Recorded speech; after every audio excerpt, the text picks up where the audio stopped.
rough and ready, but it should hold. It's good. It looks good, Trapper. Damn good.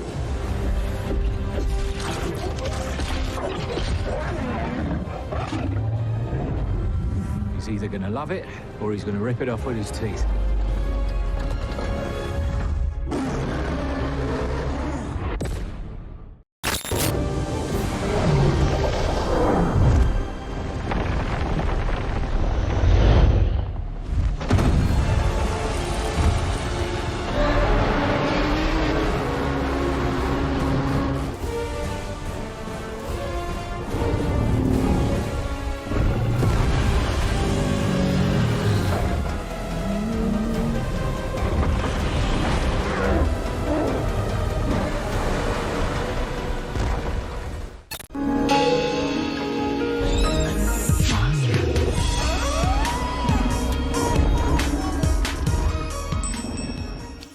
Geeks.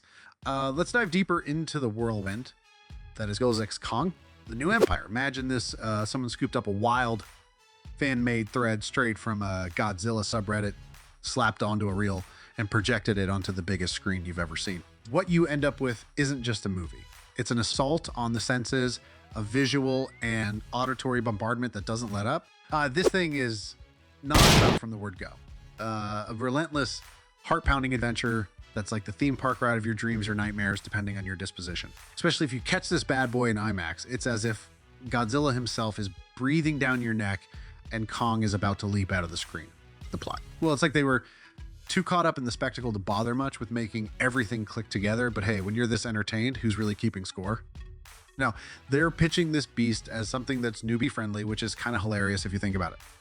I mean, who's wandering into the 5th installment of a monster movie franchise without a clue? The real deal is this movie's for the hardcore fans, the ones who've got Godzilla and Kong trivia down pat. So when the movie plays it like it's everyone's first rodeo with these titans, it kind of feels like a snub. We've seen Godzilla tango with electricity since the dawn of time. So pretending like it's a big surprise is a little insulting to the OG crowd. The film tries to stick to the classic roots while introducing something new, but sometimes it just ends up feeling like a missed shot at something great. To enter Kong, our lovable giant gorilla, who's not just the king of the jungle this time around. He's older, a tad slower, and yes, even more human in his vulnerabilities. The dude's dealing with a toothache that takes him down a notch, a reminder that even titans can have off days. And his quest for family, that's the heart and soul of this movie, making Kong not just a monster, but a character you root for. On the flip side, Dr. Eileen Andrews, who was the brains and brawn in the last flick, kind of gets the short end of the stick here. Her storyline is more about her relationships than her smarts, which feels like a step back for such a badass character. The emotional depth the movie tries to hit. Well, it's a mixed bag. There's an attempt to weave in these heartfelt moments, but they sometimes feel out of place in the midst of all the chaos. Like, we're here to see monsters throw down, not get teary-eyed, right? But then there's the introduction of the new villain, the Skar King, and suddenly the stakes are as high as they've ever been. This guy turns Hollow Earth into his personal dystopia, and it's clear he's not messing around. The showdown that builds up is what we're all here for. Godzilla gets an upgrade that's frankly too cool not to see more of, and when Kong teams up with him, it's the ultimate tag team. Let's get real for a minute. The heart of Godzilla x Kong, the new empires, in its sheer spectacle, this movie is a visual feast, a buffet of special effects and monster mayhem that's hard to beat. Director Adam Wingard knows his audience. We're here for the Titans, and he delivers them in spades. The fight scenes, the destruction, the raw power of these creatures on full display. It's what makes this movie a thrill ride from start to finish. However, amidst all the chaos, there's a bit of an identity crisis. The movie wants to have its cake and eat it too, balancing fan service with an attempt at broad appeal. It introduces complex themes and emotional narratives, but often sidelines them for the next big action sequence. And this isn't necessarily a bad thing. The action is why we sign up for this ride, after all. But it does leave you wondering what could have been if the film dug a little deeper.